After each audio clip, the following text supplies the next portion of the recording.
လူတွေတော်တော်ကြောက်ဖို့ကောင်းတယ်နော်လူတွေကပြီးတော့ရင်စောလေးတည်တဲ့နေ့မှလေအော်စောလေးကအရန်ကောင်းတယ်နော်အရန်လည်းတနာဖို့ကောင်းတယ်သူ့အတွက်စိတ်မကောင်းဘူးစောလေးဘယ်လိုမျိုးပုံစံနဲ့တည်လဲပြည်သူလူထုတွေသိသွားတဲ့နောက်ပိုင်းမှာတွေ့သွားတဲ့နောက်ပိုင်းမှာအမှန်တရားတွေအကောင်လုံးမမို့ချပြလိုက်တဲ့နောက်ပိုင်းမှာလူတွေအကောင်လုံးတန်တရားစီသွားတဲ့လူတွေကအော်ဒီစောလေးတည်တာဒီမယိုသားဘူးလူသားမှုနဲ့ဖြစ်တယ်ဟုတ်လားအဲ့ဒီနောက်ပိုင်းမှာ BGF ခွေးတွေဘက်ကကိုဘက်ကလူလိုသူ့ဘက်ကလူလိုစောလေးကိုအရန်ကိုချစ်ပြီးအရန်တနာတလိုပို့တွေတင်တဲ့ကောင်တွေကောင်မတွေကလေဘာတွေပြန်ပြီးတော့ပြောလဲဘာတွေပြန်တော့တင်လဲသိလားနော်သူတို့တနာတဲ့စောလေးတယောက်ကအခုမူရစ်စေဝါသမားဖြစ်သွားပြီဘိန်းသမားဖြစ်သွားပြီဆေးကြောင်တဲ့ဆေးအရန်ကြောင်နေတဲ့လူတယောက်ဖြစ်သွားပြီဆေးကိုအရန်ဆွဲလန်းတဲ့စောလေးဆေးကိုအရန်မူယူနေတဲ့စောလေးဆေးကြောင်နေတဲ့စောလေးဖြစ်သွားပြီကွာနော်သူတို့စိတ်ထင်အစတော့သူတို့ဆက်စားချင်းလောက်တန်နေတဲ့အချိန်မှာပြည်သူတွေကသူတို့ယုံမယ်သူတို့လည်းမျက်ရည်ချူပြတယ်သူတို့လည်းပုံတွေပို့တွေတင်ပြတယ်လက်ကုန်ပဲနောက်ဆိုတော့အမှန်တရားပေါ်လာတဲ့နောက်ပိုင်းမှာစောလီကအခုဆေးသမားဆေးကြောင်တဲ့လူဖြစ်သွားပြီစောလီတွေ့တဲ့ကားငါးစီးလဲသူကဆေးယူလို့ဆေးကြောင်လို့သူတော့တွေ့တယ်အဲ့လိုမျိုးပေါ့နော်အရန်ကိုဖြတ်စီနေတာပေါ့နော်ပြီးတော့ကြော်လွန်အဲပြောနေတဲ့သူ့ရဲ့ဗီဒီယိုသူတက်ဆင်ပြတဲ့ဗီဒီယိုကငါပို့ပြီးတော့ပန်ပြစီတယ်နော်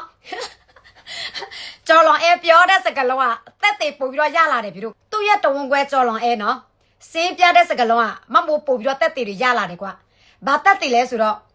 ကျော်လွန်အဲဘာပြောလဲဆိုတော့စောလေးသူ့ကိုသူကြိုးဆွဲတတ်တာတဲ့ရိုးသူများကြိုးဆွဲတတ်တာမဟုတ်ဘူးတဲ့သူကတဲ့မတ်တရားပြီးတော့တဲ့ဘယ်လိုခွမ်းမလဲ तू ကထိုင်ချတာပေါ့နော်ဟိုကြိုးတော့သူ့ရဲ့လက်ပြီးမှ तू တောက်ထားတယ်ပြီးတော့ तू ထိုင်ချလိုက်တဲ့အချိန်မှာတဲ့တခါတည်းပဲတဲ့သူ့ရဲ့လက်ပြီးကကျိုးသွားတယ်တဲ့သူ့ရဲ့မျက်နှာလဲနံရံနဲ့တတိထိုင်ချတဲ့အချိန်မှာလက်ပြီးကတခါတည်းကျိုးသွားပြီးတော့မျက်နှာလဲနံရံနဲ့ကတ်သွားတာပေါ့ तू ပြောတာပေါ့နော်သူ့ရဲ့စကလုံးကပြီးတော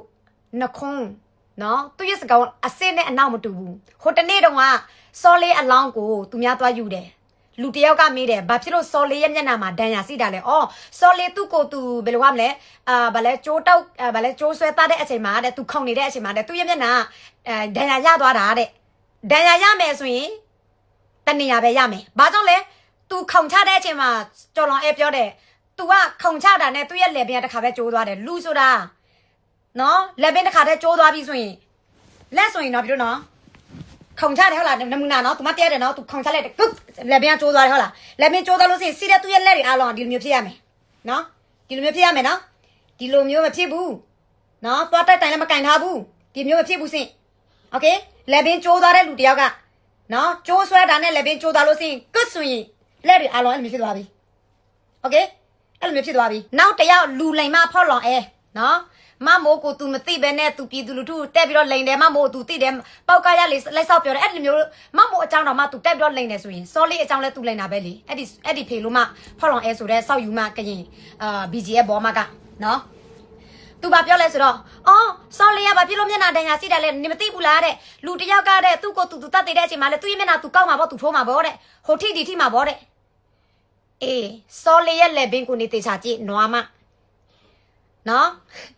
သူသာတကယ်ကျိုးဆွဲတပ်ပြီးတခါတည်းသူ့ရဲ့လက်ပင်ကကျိုးသွားလို့စင်ရင်သူဘာမှကောက်လို့မရဘူးစင်လက်ပင်ကျိုးတာနဲ့ခြေတွေလက်တွေခန္ဓာတကူလုံးဘာမှလုံးလို့မရတော့ဘူး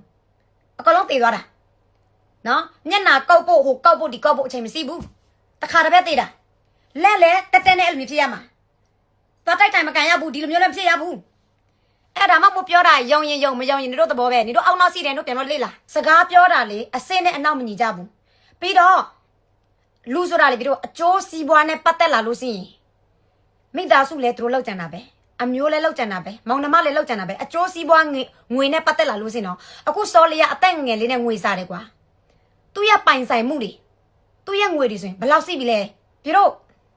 ့လူရောက်မှတွေကလေအကြောင်းမပြောတဲ့အတိုင်းပဲသူတို့တွေကဘယ်လောက်အောက်တန်ကြလဲဘယ်လောက်ညစ်ပတ်လဲဆိုတာနော်အစတော့အစောလေးကကောင်းပါတယ်ချစ်စရာကောင်းတဲ့လူတယောက်အလုပ်စူးစမ်းတဲ့လူတယောက်အကောင်လုံးကောင်းတာပေါ့နော်တနာစရာကောင်းတဲ့လူတယောက်သူတို့တွေရိပါပါညာပါနော်စောလေးတေတာဒဏ်ရာတွေသူများချပြလိုက်လို့နော်ဟိုဒဏ်ရာဒီဒဏ်ရာပြောတေတာကိုလည်းဒူးထောက်ပြီးတော့တေတာပြီးတော့လက်ပင်လဲကျိုးနော်တန်တရားရှိတဲ့အရာတွေများကြီးပဲတေတဲ့အချိန်မှာလဲဟိုတတ်တိုက်တိုင်ကင်ထားတယ်နော်အဲ့ဒီဟာတွေသူများဖော်ထုတ်လိုက်တဲ့အချိန်မှာသူတို့လူရောက်မှတွေကလောက်တယ်ဆိုတာလူတွေသိလိုက်တဲ့နောက်ပိုင်းမှာစောလေးကဆေးကြောင်တဲ့လူဖြစ်သွားပြီမူကြီးစေဝါဖြက်စီတဲ့လူငယ်တယောက် မူကြီးစေဝါကိုအလုံးအကျုံတောင်းဆွဲတဲ့လူငယ်တယောက်အဲ့လိုမျိုးဖြစ်သွားတာအောက်တန်ကြတယ်နော်အရန်ရောက်မှတယ်နော်မထင်မိဘူးနော်လူတွေရဲ့စိတ်ဓာတ်လေတကယ်ပဲနော်မင်းတို့ဘလောက်အောက်တန်ကြလဲဆိုတာမင်းတို့တွေကမင်းတို့ရဲ့စေတနာလေးကိုစောလေးပုံမှာလုံးဝမသိဘူးတိလားမင်းတို့စောလေးကိုချစ်ပြတယ်ချစ်ပြတယ်မင်းတို့ရဲ့ခွေးပါးစပ်မှာပဲမင်းတို့ချစ်ပြတာမင်းတို့ရဲ့ရင်ထဲမှာစိတ်ထဲမှာစောလေးအပေါ်စေတနာနဲ့မှမသိဘူးနော်သူ့ရဲ့တဝုံကွဲတောင်မှပြောတယ်လေစောလေးကျိုးဆွဲတတ်တာနဲ့တခါတည်းပဲသူ့ရဲ့လက်ဘင်းကကျိုးသွားတာလက်ဘင်းကျိုးသွားတဲ့အတွက်လက်ဘင်းကကျိုးတာနဲ့လက်တွေအားလုံးကအကောင်လုံးတက်တက်ဖြစ်ရမှာအကောင်လုံးတက်တက်ဖြစ်ရမှာအဲ့ဒါလိုမျိုးမဟုတ်ဘူးဘာမှကင်လို့မရဘူးနော်အောက်နောက်အောင်ရောကြောတွေအကျိုးတွေပြတ်သွားပြီဆိုရင်အကောင်လုံးကဘာမှအလုပ်မလုပ်တော့ဘူးဒီလိုမျိုးလဲဘာမှလုပ်လို့မရတော့ဘူးနော်လက်ဘင်းအယိုးကျိုးသွားပြီဆိုရင်ညနာတွေကင်မယ်လက်ဘင်းကင်မယ်ဘာမှလုပ်လို့မရတော့ဘူးအဲ့ဒါထွေးမုံဖောက်လောင်အဲတေချာပြန်တော့လေးလာနော်လူဆိုတာလေလက်ဘင်းအယိုးကျိုးသွားပြီဆိုရင်လက်ဘင်းကျိုးသွားပြီဆိုရင်လေဘာမှကင်လို့မရဘူးဘာမှတောက်ပြန်လို့မရဘူးโอเคအဲ့ဒါနေခွေးစကားလိုက်မပြောနဲ့အမှန်တရားကိုလည်းစူးစမ်းပြီးတော့နော်လိုက်ပြီးတော့မဖုံးကွယ်နဲ့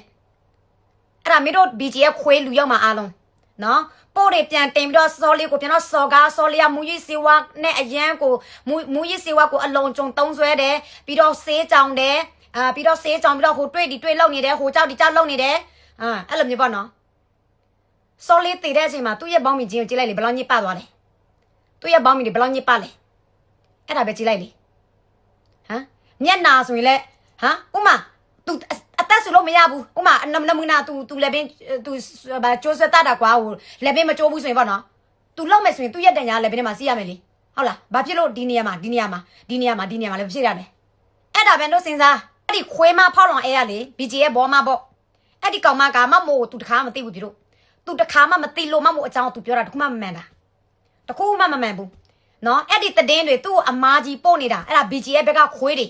ဟိုတခါတော့ထိုင်းအဖိုးကြီးနဲ့တို့ရန်တိုက်တယ်ဟုတ်လားမမို့နဲ့အဲ့ဒါလဲ BG ရဲ့ခွေးတွေကတည်င်းအတူတွေတပို့ပေးလို့ထိုင်းအဖိုးကြီးလည်းတရားစွဲခံရတယ်ကွာမမို့တရားစွဲလိုက်တယ်အဲ့ဒီကောင်မဆိုတဲ့ဖောက်လောင်အဲလဲမမို့တခါမှမသိဘူးပြီတို့နော်အဲ့ဒီ BG ရဲ့ခွေးတွေဘက်ကသူ့ကိုတည်င်းအတူပို့ပေးတာ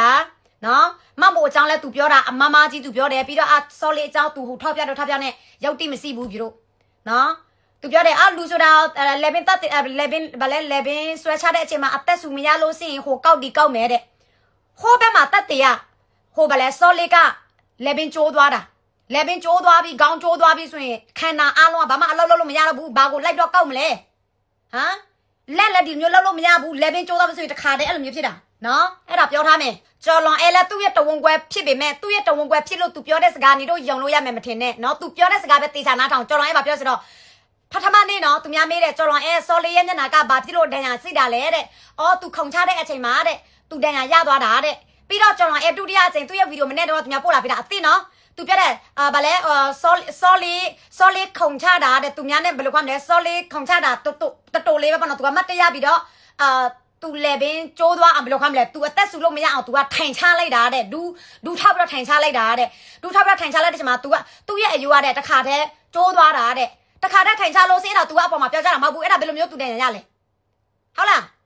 းပြီးတော့လည်းတခါတည်းလည်းပင်ကျိုးသွားပြီဆိုရင်သူ့ရဲ့လက်တွေကလုံးဝအလုံးလုံးလို့မရတော့ဘူးအကောင်လုံးကတေသွားကုန်ပြီအကောင်လုံးကအလုံးလုံးလို့မရတော့ဘူးခန္ဓာတစ်ခုလုံးကဘယ်လိုမျိုးမျက်နှာတွေသွားကောက်သွားကင်ဟိုလောက်ဒီလောက်လို့မရတော့ဘူး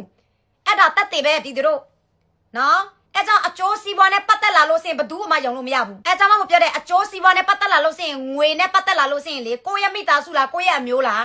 နော်ပြန်ပြီးတော့လောက်ကြံတတ်တာအများကြီးပဲအဲ့ဒါပဲနော်ဟမ်ပြောတတ်တယ်နော်ဟိုဗာလဲအော်ဆေးကြောင်လို့တဲ့နော်ကားငါစီရသူ့နောက်လိုက်လာတာဆေးကြောင်လို့သူလိုက်ဆောက်တွေ့နေတာတဲ့အဲ့ကြောင့်ညတော့ဝင်လိုက်ဆော်ထဲမှာပြောတယ်လေ BGN နဲ့ပတ်သက်လာလို့စရင်အာနာယူဒီကြားဖြတ်ကန်နဲ့ပတ်သက်လာလို့စရင်ဘတ်ငွေတစ်သန်းနှစ်သန်းဘတ်ငွေဘယ်နှစ်သိန်းမဆိုသူတို့အတွက်ဘာမှမဟုတ်ဘူးသူတို့လိုချင်တဲ့အရာတခုကဟုတ်လားဒီလူကဘယ်မှာစီလဲသူတို့ပတ်စံပေးလိုက်လို့စရင်အဲ့ဒီငွေလိုချင်တဲ့ဘယ်သူပဲဝမဆိုပေါ့နော်လွယ်လေးပဲမဟုတ်ဘူးလားပြီးတော့စောလေးကိုဥမာနမူနာသူတို့တွေအခွဲစိတ်လိုက်တယ်စစ်စစ်လိုက်တယ်ဆရာဝန်ပြောတဲ့စကားလုံးလဲဒီအာနာစင်အုပ်ချုပ်နေတဲ့အချိန်မှာကွာအာနာယူအုပ်ချုပ်နေတဲ့အချိန်မှာနော်အဲ့ဒီထိုင်းနယ်စားကဆရာဝန်တွေအားလုံးလည်းမဟုတ်အထင်သေးလို့ပြောတာမဟုတ်ဘူးနော်မဟုတ်ဆွဆွဲလို့ပြောတာမဟုတ်ဘူးဘလောက်ယုံလို့ရမလို့လဲမဟုတ်ပြောတဲ့ငွေနိုင်တရားနိုင်ပဲနော်အခုတက်တဲ့တွေအဲ့လိုပေါ်နေတာတို့ BG ကခွေးတွေကတည်င်းထောက်လို့ဘာလို့စပတ်လို့ကတက်လာပြီးတော့ကာကွယ်ပေးနေတဲ့လူရောက်မှာပဲမှာဟမ်စော်လေးဘလောက်ပဲတန်ညာရသေတာလည်းမယိုးသားဘူးတွေ့ကြီးနဲ့ပောက်ကရလိုက်ဆောက်ပြောတယ်အမှန်တရားမချပြဘူးပြန်ပြီးတော့ကာကွယ်ပေးတဲ့လူရောက်မှာပဲမှာလူသက်သမားတွေပဲမှာဒါပဲလေစင်သေးကိုငပြောရွက်နဲ့တော့ဖုံးမယ်ဆိုရင် ဖောက်လို့မရဘူး